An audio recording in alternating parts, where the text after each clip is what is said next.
This video will show you how to update the dynamic small business search profile.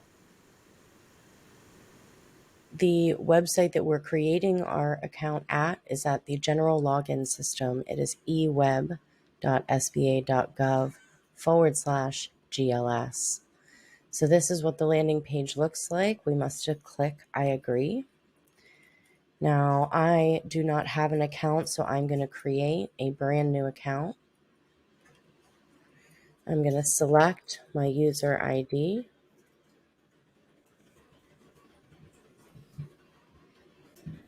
And fill in my contact details.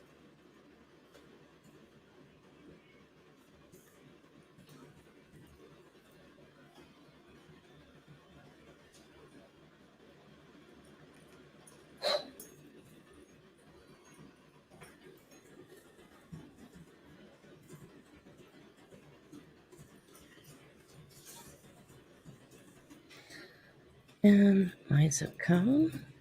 This is the information for the business owner.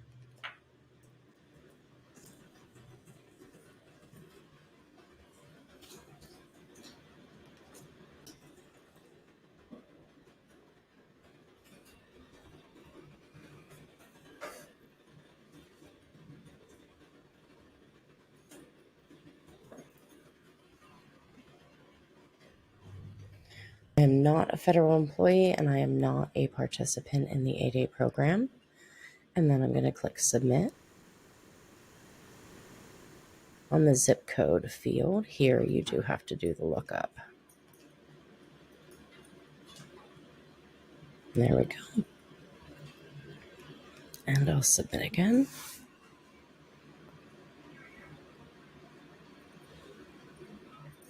All right, so I will need to check my email now and recover the password.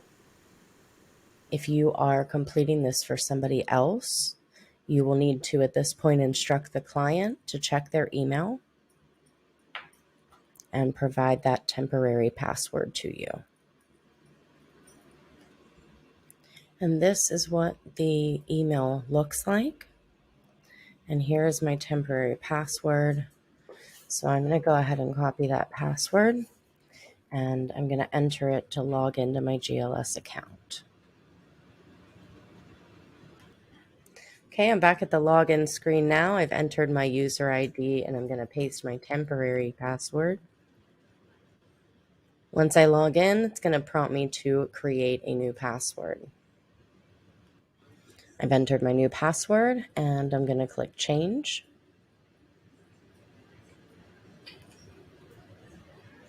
All right, now I'm going to find my way to the profile tab. And my information is here from where I created my account,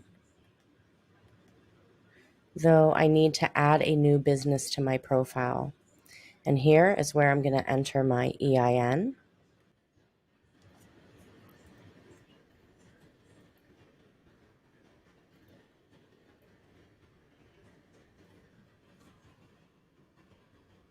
And my UEI.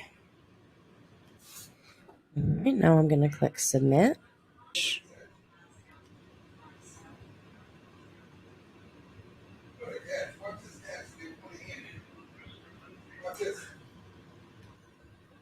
All right, my profile has been successfully updated. I'm going to navigate over to Access, to ProNet DSBS. I'm going to select my company and I'm going to click submit. Now at this point, a request goes to the SBA and they will need to approve the request before I can log in and update it. That could take anywhere from 0 to 3 days. I've not, in many instances, seen it surpass 3 days. Sometimes it does take a while to submit. You don't ever want to navigate away from this page or click around if the DSBS cursor is spinning. You just kind of want to leave it alone and wait.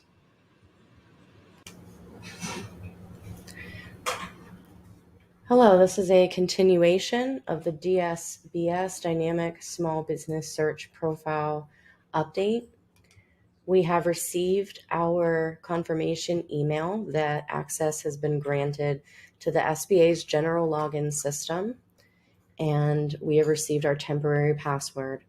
I did go ahead and update my password, which I was prompted to do upon first logging in, and we are continuing with the update. We clicked on the link in the email, which takes us back to the general login system, agree to the terms and conditions, and I'll go ahead and log in.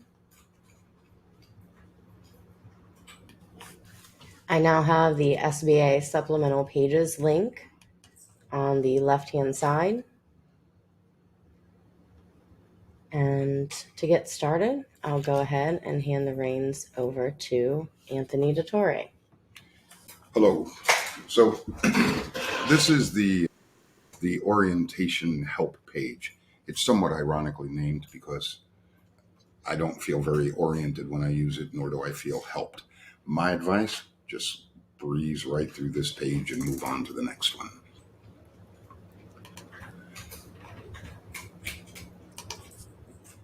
So this page is this is where you would load in your keywords. The NAICS codes that are showing, anything you see grayed the way the NAICS codes are there means that it's automatically populated by SAM. So there's nothing to do there. You've already done that in your SAM. So your next step is to look at keywords. Now, keywords are very, very important. You want to keep them shorter rather than longer. You want to keep them specific to what you do. When you are putting in keywords, think of things in the singular.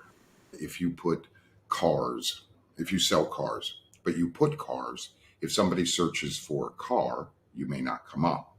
So keep it singular when you can. If it's important enough to make it, like if the plural ends in IES and it's important enough, then add them both.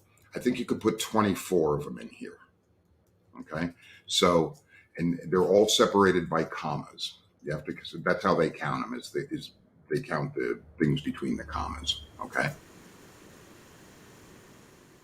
I actually had an experience with one where she was doing a search for a company, and a keyword which seemed like a logical keyword was in fact not very useful, because one agency referred to it as this thing and another agency referred to it as that thing.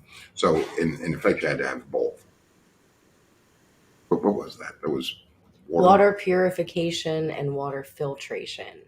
Right. So what I typically do here is I search, I go to USA Spending, and I use USA Spending because it'll give me a description of the contracts.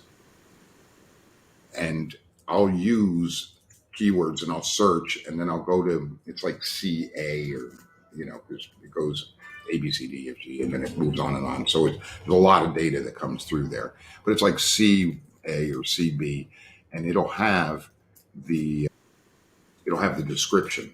So I like to use the keyword, look at those descriptions and see if those descriptions match what I do. And if they do, I know I've got a solid keyword.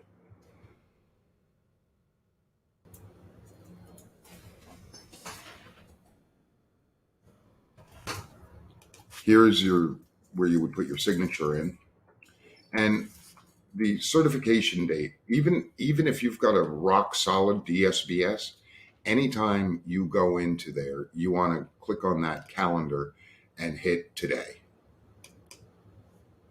because you want to update that. And the reason why you want to update that is if I'm trying to make a decision about a company, the more recent that date is to the time I'm looking, well, the more relevant that information appears. So anytime you go, just periodically, I would go in here. I was going to say anytime you go through your SAM, but now you can't get here through SAM. But anytime I went through and thought about it, every 6 months or something like that, I would go in and update. Just even if you don't update anything else, I would update that date. These are all grayed out, so they're all provided by the SAM registration already. All right. If you have a website, what I typically do here is I'll actually open my website because I want to get the HTTPS : forward slash all that jazz, and have that, copy it and paste it in. If you just put mycompany.com, it's not going to be a link that will serve you. Grayed out page, principles, and their titles. Yeah. If you have any non-federal governments certifications, like let's say you were a CPA, right? That's a federal certification. I would put that in. Or just think about what you do and how your non-government certifications help you and provide, make you better at what you do. And then I would add those in. All right. Your capabilities narrative. Your capabilities narrative is important. And you want to be thoughtful about how you do it. If you were to be looking at a search of companies in the DSBS, right? Like I'm looking for program development. So I'll type in program development and I'll get any number of hits. Can we do that? Actually, can we go to DSBS? Yeah, absolutely. If it will load for us. I was not able to get in here earlier. Yes, okay. Yeah, actually, I couldn't get in earlier either. All right. Okay, so what keyword do you like? What do you got there? I've got catering, debris removal, disaster, landscaping, transportation, and data analytics. Okay, let's do landscaping.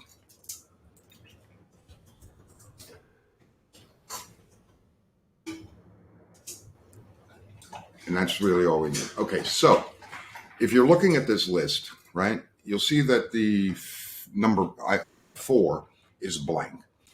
And if you look up at the top, you'll see how many companies came up. So 3,320 companies came up. Theoretically, if I have 3,320 companies to look at, I'm not going to really be overly concerned with what the person who occupies line 4 in this particular search does, right? Or what is that, line 9 that's blank as well? So I'm not going to be overly concerned about that. I'm just going to pass right over them. So that's why it's important to have a capability narrative. Now, some capability narratives are better than others. The one that's highlighted there, number 10, I look at that. There's no fluff to that, right? It's this person, when they were doing it, said, we provide, and then they finished that thought, facilities management. And now there is something wrong with it, and that it's got, in order for that first keyword, because the first keyword it's a sentence, actually. Now that I'm taking a closer look at it, that's not a great one, because in order for this person to come up based on, or I'm sorry, my mistake. So facilities management, that one, that line 10, that's actually a pretty good capability narrative, because it just speaks to what they do. I read that, I know exactly what they do. So if you think about it, line 4, it is, if you're looking at line 4, it's not okay to be eliminated from the search because you didn't bother to tell anybody what you did. It's not okay. It is okay to get eliminated because you're not exactly what I'm looking for. That's fine, right? That means you've got a pretty wide keyword list, and that's really okay. It's not okay to get eliminated because you didn't bother to tell anybody, and it's not okay to get eliminated because you started in with,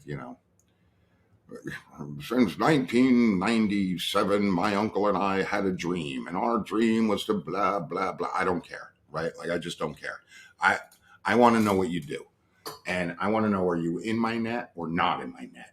So keep it brief, keep it succinct, And, don't use market speak, right? Like that's okay on your capability statement. It's great on your website. It's fine.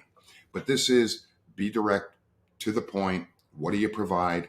And no fluff. Now, sometimes maybe you've been in business for 70 years. Okay, that's okay to add that, but add it to the end. Anything that you think is important enough to add it after you've explained what you do, after you've said what you provide. And it gets a lot easier here. That's about all I got to say about that. All right. So you want to help me formulate my capability narrative? Well, ma'am, what do you do?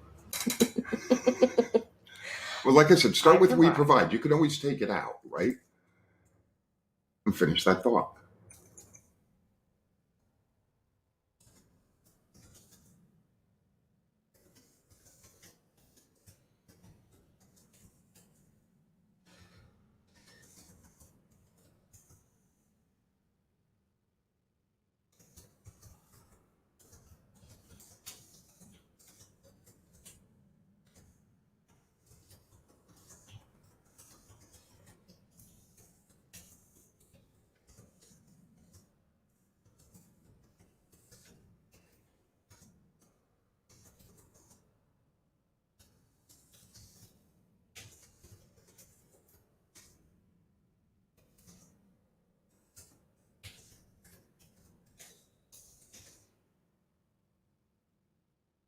Pretty solid. I know what you do. It's fine. So you see that there's no, we're the best at, and our people. This is, what do you do? And get it in there. Now, if I'm looking at this, I know exactly what this company does. And I don't have to wonder about it. And I don't have to move on to somebody else, necessarily, if that's what I'm looking for. So pretty solid. Now, if you're doing construction, you want to, I've heard people say that when you're looking at the percentages of business to, or, let's see, how do they word that? Like if you're construction or you're manufacturing, that you should always dedicate 5 to 10% to research and development. I don't know. I guess the thinking there is, well, we're always striving to learn and we're always learning more. And I get that. So I get it. Yeah, like that 1585. That's solid. And then if you are a company where ISOs matter and MilQ and all of that, well, make sure you get that in there because that's valuable as well. Something else to also note, what I did not include in my capability narrative are my set-asides. That has its own place, and it's a search criteria. Right. So no need to take up space Saying letting them know. We're a small business. You wouldn't be here if you were in a small business. And if you looked at the search page that we went through, and we went through it relatively quickly, if I'm looking for a woman-owned business, I can use a woman-owned business. Yeah, you're just wasting real estate there. Wasting space. If I wanted an 8A, there's a little box that I'll check to select only 8A companies. We don't need to know about it in the narrative. That's right. Stick to what you do. That's it. And the fact of the matter is, what you're talking about there is your value proposition. What do you bring to the table, right? If I wanted an 8A company or a woman-owned company or any of the socioeconomic set-asides, I could have searched for that in the beginning. What you're talking about here is what you do and what you do well. So what you do well is not being a veteran-owned business. What you do well is what you bring to the table, right? So it's not relevant in that spot. And if you insist on adding it at the end. Agreed. Okay. So this is, so do you want to be an exporter? Only for product suppliers, by the way. Yep. True enough. And then if you go through here, and this isn't for this particular one, but if you go through here, it's going to ask you what kind of relationship do you want and what's your export objective. And then you have to go through and pick the countries that you're willing to export to and all of that. So in this that's case, fun. I'm going to say no. Yep. Now, keep in mind, if it is somebody who is interested in exporting, if you do end up checking either yes or want to be, it is important to note that the ITAR EAR requirements are going to come into effect, and that is a learning curve all on its own. So be sure to research those and or reach out for a specialized lawyer that deals in that space. Mm-hmm. Okay, so this is your reference page. And if you have federal contracts in your already, then the top line is for the agency. The next one is the actual contract number. Okay, so every contract has a contract number, every federal contract. The start date, the end date. Now, if it's still in progress, then leave the end date blank. Okay. The value, the full dollar amount of value. And again, if it's in progress and you're getting paid, periodically, then whatever that contract was worth up to that moment when you're putting it in, that's what you put in here. Now, it's why some people feel like they don't want to share the value of the contract, and I get it, but there's a reason for it. And the reason for it is, if I'm looking for a company to provide a task or goods or services, I want to know that they can handle the job that I'm thinking about offering them. Okay. So if you were looking at, there's a $5 million contract out there, but the largest contract that you have listed in here is like, 2850. Well, I'm going to look long and hard on that, and I may not do it. So the value is important, and it's important whether you're putting it in the commercial or whether you're putting it into the federal. Now, one other thing to add, let's say you're a subcontractor. If you're a subcontractor, in that name line at the top, you would put the agency that you did the work for, / and then you would put the company that you subcontracted under. Now, if you do that, I know that you are a subcontractor. So that means the value of the contract, you can use the entire value of the contract, even though you might have only been, again, I'm going to use a $5 million. It might have been a $5 million contract. Yours was only, your percentage of it was only 40,000, but you still were a subcontractor on a $5 million contract. So you can use that full dollar amount. Okay. Now, every federal has somebody that you had to work with, right? Like you're the Contracting officer representative. Contracting officer representative, somebody, because somebody's responsible for talking about how you performed. Now, if it was a subcontract, your contact may have been with the prime. If that's the case, put that person in. And you may be a subcontractor on a federal contract, and your direct line of communication was with the contracting officer, in which case use that, whatever works. Then the contact phone for that contact, and then display order. Display order, if you look to the right, you'll see that it's 1 through 32,767. All right. That means that you could actually log in 32,767 of these entries. My feeling is that that's about 32,762 too many. Okay. 5, 6, not much more than that, because nobody's going to look any much further than that. But then you want to put them in the display order. So if this is your federal contract, the pecking order on these things is federal contracts, then subcontracts, of course, because I still consider them as part of federal. But the direct federal contract first, then the subcontracting, then state and local government, then commercial. Now, if you only have commercial, that's fine.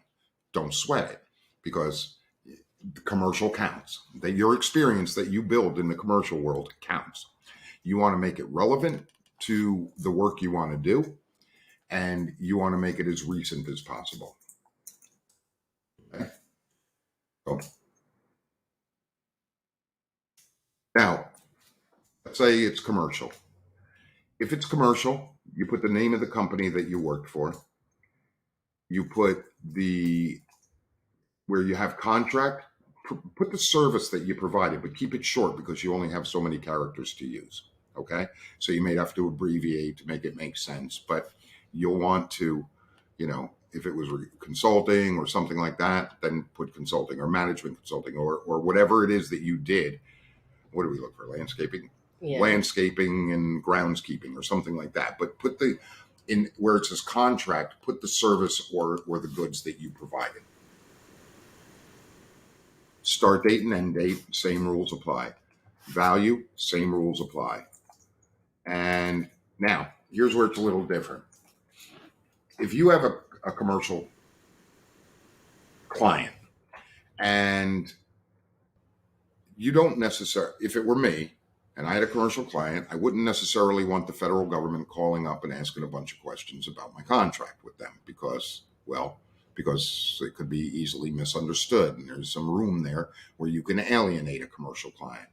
In that case, I would put in under contact name, whoever is listed in my SAM as my past performance point of contact, your past performance point of contact.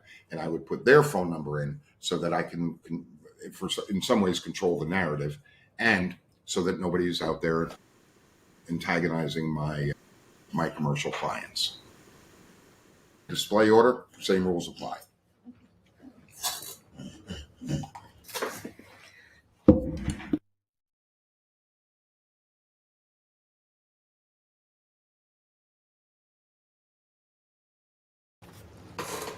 So again, the display order, same rules apply.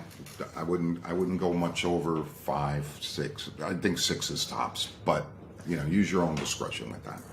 Now, if you don't have any, like you're a relatively new company and you just don't have any work experience, well, then there's nothing to do here. So don't let it throw you. But as jobs come up and as things happen for you, you want to make sure you get that in here. And then you're done.